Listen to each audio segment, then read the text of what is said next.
Lima ka agents sang PDEA Negros Occidental kag duha ka subjects sang ila sini drug bypass operation nagpositibo sa COVID-19. Ining balita ngaton gintutukan.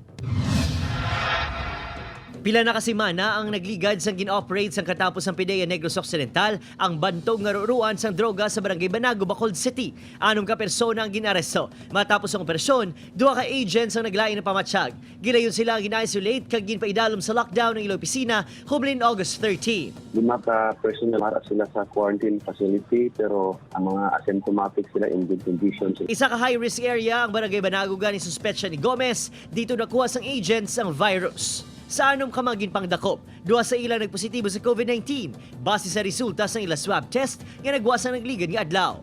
Although manami may accomplishment kita sa subong, but considering nga kontra dari subong nga virus, we don't know sino ang carrier, we don't know sino dira ang may mga symptoms, especially asymptomatic. Gilayon nga gin-decontaminate ang Police Station 3 sa diin ginhunong ang duha ka mga naaresto. Panugyan sang BCPO sa